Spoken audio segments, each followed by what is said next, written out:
እስኪ ያስቡት፣ በህይወታችሁ ውስጥ በጣም የምትወዱት ሰው በንግግሩ መሃል ሳያውቀው ወይም እናንተን ሳታስተውሉት የአስተሳሰብ አቅጣጫችሁን በስውር እየቀየረው ቢሆንስ? ይህ ማለት ያ ሰው እናንተን መጉዳት ይፈልጋል ማለት ነው? ወይስ በሰዎች ግንኙነት ውስጥ ሳናውቀው የምንለማመዳቸው ድብቅ የአእምሮ ሰንሰለቶች አሉ? የሚገርመው እውነታ የስነ ልቦና ባለሙያዎች እንደሚናገሩት ብዙ መርዛማ ባህሪያት የሚመነጩት ሰዎችን ሆን ብሎ ለመጉዳት ከነበረ ፍላጎት ሳይሆን ፍርሃትንና አለመተማመንን ለመቆጣጠር ከሚደረግ የተሳሳተ የራስ መከላከያ ዘዴ ወይም ዲፌንስ ሜካኒዝም ነው። ቀደም ባሉት ክፍሎቻችን ጋዝላይቲንግን፣ ስውር መገለልንና ፍቅርና ጭካኔን ማቀራረብን አይተናል። ዛሬ ደግሞ በተከታታይ አምዳችን የመጨረሻ ክፍል በማንኛውም ግንኙነት በትዳር፣ በጓደኝነት ወይም በሥራ ቦታ ውስጥ ሳናውቀው የምንወድቅባቸውን የመጨረሻዎቹን 3 ሳይንሳዊ ምልክቶችን እንመረምራለን። ዓላማችን በሰዎች ላይ ጥርጣሬ መዝራት ሳይሆን እነዚህ ረቂቅ ባህሪያት በንቃት ለይተን በማወቅ ግንኙነቶቻችንን ይበልጥ ጤናማና ዘላቂ ወደሆነ ፍቅር የምንቀይርበትን ሳይንስ መማር ነው። እንኳን ወደ አባትዩ በሰላም መጣችሁ። በዚህ ቻናል የሰዎችን ድብቅ ባህሪ፣ የስነ ልቦና ሚስጥራትንና የዕለት ተዕለት ሕይወታችንን የሚቀይሩ ጥልቅ እውነታዎችን በማራኪ ትረካ እንመረምራለን።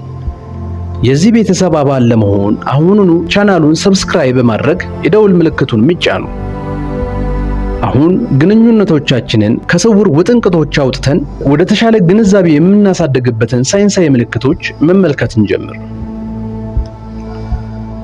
አራተኛው ሳይንሳዊ ምልክት የጥፋተኝነትን ስሜት እንደ መከላከያ መጠቀም ይባላል። ይህ ልምድ የሚከሰተው በግንኙነት መሃል አንደኛው ወገን ያጠፋውን ስህተት በግልጽ ተነጋግሮ ከመፍታት ይልቅ የጉዳዩን አቅጣጫ በማስቀየር ሌላኛውን ወገን ጥፋተኛ ለማድረግ ሲሞክር ነው።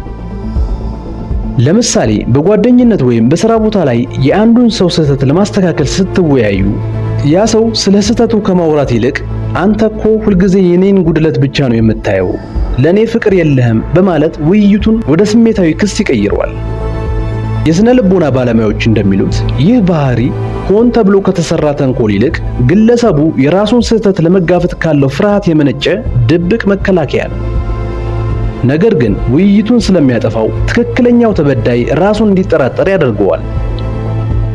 በማንኛውም ግንኙነት ውስጥ ስለ እውነተኛ ችግሮች መነጋገር ሲገባ ሁልጊዜ ክርክሩ አልቆ ተበዳዩ አካል ይቅርታ ጠያቂ ወደ መሆን የሚቀየር ከሆነ እዚህ ጋር ድብቅ የስሜት ጫና መኖሩን ማወቅ ያስፈልጋል።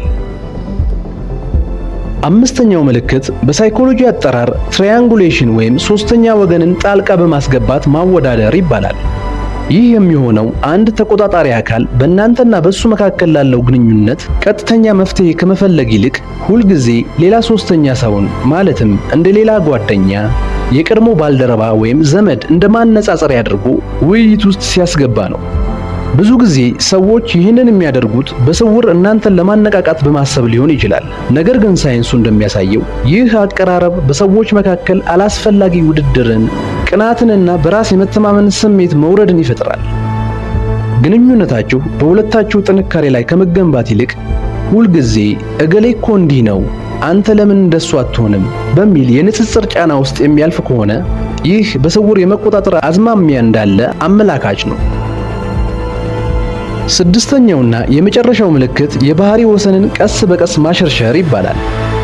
ይህ ልምድ የሚጀምረው በጣም ከማሰብና ከቅርበት የተነሳ በሚመስሉ ትናንሽ ነገሮች ነው። መጀመሪያ ላይ የግል ጊዜያችሁን አለማክበር፣ ያለ እናንተ ፈቃድ ስልካችሁን ወይም የግል ማስታወሻችሁን ከመቀራረብ የተነሳ መመልከት ወይም ቀልድ እኮ ነው በማለት የምትወዷቸውን ምርጫዎች ማጣጣል ሊሆን ይችላል። በሰዎች ግንኙነት ውስጥ ጤናማ ወሰን ወይም ሄልዚ ባውንደሪ ያለመኖር ፍቅር ሳይሆን ውጥንቅጥ ነው። እነዚህ ትናንሽ ጥሰቶች በጊዜ ካልታረሙ አእምሯችን ቀስ በቀስ ትላልቆቹን ጥሰቶች እንደ ኖርማል ነገር እንዲቀበል ይገደዳል።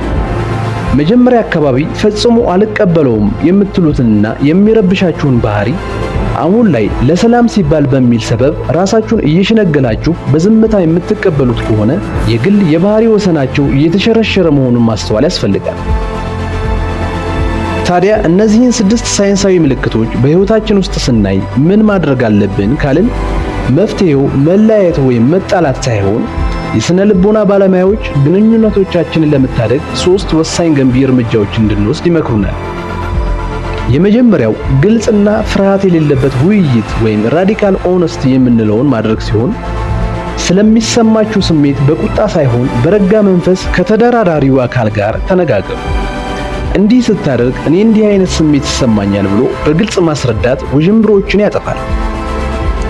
ሁለተኛው ደግሞ ጤናማ የባህሪ ወሰን በጋራ ማውጣት ሲሆን በማንኛውም ግንኙነት ውስጥ ሊከበሩ የሚገቡ መስመሮችን በግልጽ አስቀምጡ።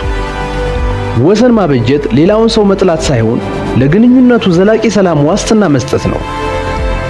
ሶስተኛው ደግሞ የባለሙያ እገዛን መፈለግ። ችግሮቹ ከአቅም በላይ ከሆኑ በሰዎች ግንኙነት ላይ የሚሰሩ አማካሪዎች ወይም በስነ ልቦና ባለሙያዎች መታገዝ ድብቅ የባህሪ አዙሪቶችን ሰብሮ ጤናማ ፍቅርን ለመገንባት ትልቁ የብልህነት መንገድ ነው። ለማጠቃለል ያህል በሰዎች መካከል ያሉ ረቂቅ የቁጥጥር ስልቶችን ማወቅ ሰዎችን እንድንጠራጠር ሳይሆን ራሳችንንና ግንኙነቶቻችንን በንቃት እንድንጠብቅ ይረዳናል። እውነትና ንቃት ባለበት ቦታ ደግሞ ጤናማ ፍቅር ሁልጊዜ ያሸንፋል።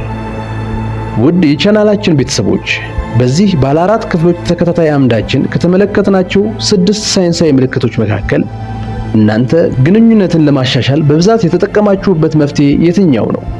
ሐሳባችሁንና ገንቢ ተሞክሯችሁን አሁኑኑ ኮሜንት ላይ አጋሩን።